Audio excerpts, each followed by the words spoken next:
பட்டா பெற்ற நிலங்களில் கட்டப்படும் வீடு மீது மேல்தளம் கட்டினால் அதற்கு தனியாக அரசுக்கு வரி செலுத்த வருவாய்த்துறை நிர்பந்திப்பதாகவும் அதிலிருந்து விலக்கு அளிக்க வேண்டும் எனவும் கடையநல்லூர் அதிமுக சட்டமன்ற உறுப்பினர் கிருஷ்ணமுரளி தமிழக சட்டப்பேரவையில் வலியுறுத்தினார்.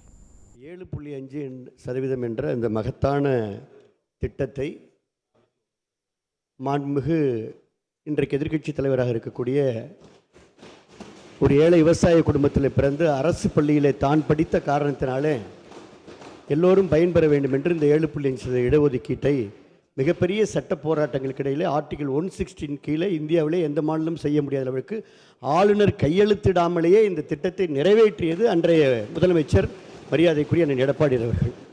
அது மட்டுமல்லாமல் அன்றைக்கு கவுன்சிலிங்கில் நேரு ஸ்டேடியத்தில் போய் நாங்கள் இந்த சான்றிதழ்கள்லாம் வழங்கி கொண்டிருந்த பொழுது அவருடைய வறுமை நிலையை, இந்த விவசாய குடும்பத்துடைய நிலையை, பெற்றோருடைய கோரிக்கையை ஏற்றுதான் உடனடியாக அடுத்த அரசாணை அன்றைக்கு மரியாதைக்குரிய அண்ணன் எடப்பாடியார்கள் பிறப்பித்தார்கள். அதிலே அனைத்து கட்டணம், கல்வி கட்டணம், தேர்வு கட்டணம், விடுதி கட்டணம், பாடப்புஸ்தகம், நோட்டு புஸ்தகம், அது மட்டுமல்லாமல் இந்த ஸ்டெதாஸ்கோப் உள்ளிட்ட அனைத்தையுமே அரசே ஏற்றுக்கொள்ளும் என்ற ஒரு தாயுள்ளத்தோடு ஒரு வரவேற்பான திட்டத்தை அறிவித்தார்கள். இன்றைக்கு இந்த கவனஈர்ப்பு தீர்மானத்தை நான் பேரவைத் தலைவர் வாயிலாக மக்கள் நலத்துறை கொண்டது 2 காரணங்கள்.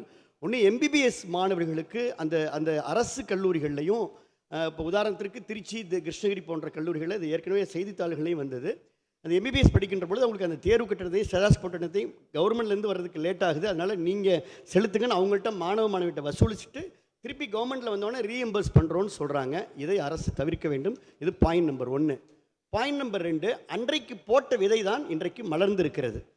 என்ன என்று சொன்னால் 4 ஆண்டு காலம் இப்பொழுது பல் மருத்துவக் கல்லூரியை பொறுத்த வரைக்கும் 4 இயர்ஸ் அவங்க பிடிஎஸ் முடிச்சுட்டு இப்போ அவங்க ஹவுஸ் சர்ஜன் உள்ள அந்த இன்டர்ன்ஷிப் பயிற்சிக்கு வர்றாங்க. நல்ல விஷயம். இந்த நேரத்தில் அவரிடத்தில் ஒரு சுயநிதி கல்லூரிகள், அரசு கல்லூரிகள் அல்ல, இது 2.5 லட்சம் ரூபாய் பணத்தை நீங்கள் செலுத்தினால்தான் இந்த இன்டர்ன்ஷிப்புக்கு போக முடியும் என்று கட்டாயப்படுத்துகிறார்கள். அந்த காரணத்தினால்தான் இந்த கவனஈர்ப்பு தீர்மானத்தை தங்களிடத்தில் கொண்டு வந்தோம். அதை நீங்கள் கடைசி வரியில் சொல்லியிருக்கிறீங்க. அப்படி என்றும் புகார் என்று வந்தால் இந்த அரசு உரிய நடவடிக்கை எடுக்கும் என்று நீங்கள் சொல்லியிருக்கிறீர்கள். அதை வரவேற்கிறோம். அதை எடுக்க வேண்டும். அது ஆதாரபூர்வமான, இப்போ இதில் வந்து ஆதாரபூர்வமாக எந்த பல் மருத்துவக் கல்லூரியில் எவ்வளோ தொகை 2 லட்சம் கட்டினாங்கன்ற பில்லு உட்பட நான் பேரவைத் தலைவருக்கு நான் அளிப்பதற்கு நான் கடமைப்பட்டிருக்கின்றேன். ஆகையினால ஒரு சாதாரண ஏழை விவசாய குடும்பத்தில் பிறந்த 7.5 என்ற தோட்டத்தில் மலர்ந்த இந்த மொட்டுக்கள் இன்றைக்கு மலர்களாக மலர்ந்து நாடெங்கும் நறுமணம் வீசிருக்கிறார்கள். இந்த மலருக்கு நாம் தான் பாதுகாப்பாக இருக்க வேண்டும். அதனால் குறிப்பாக வந்து ஹாஸ்டல் ஃபீஸு, பெஸ் ஃபீஸு, ஸ்டெதாஸ்கோப் உள்ளிட்ட அத்தனை கட்டணங்களையும் வசூலிப்பதை தவிர்க்க வேண்டும். இன்னொன்று, இந்த இன்டர்ன்ஷிப்புக்கு அவங்களுக்கு நமக்கு அந்த இன்டர்ன்ஷிப் ஃபீஸ் கொடுப்போம், அந்த மாதாந்திர தொகை கொடுப்போம். அதை சில சுயநிதி கல்லூரிகள் தரவில்லை என்பதை அரசு கவனத்திற்கு கொண்டு வருகிறேன். அதையும் கண்டிப்பாக தர வேண்டும் என்று அரசினுடைய கவனத்தை ஈற்ற அமர்கின்றேன். நன்றி.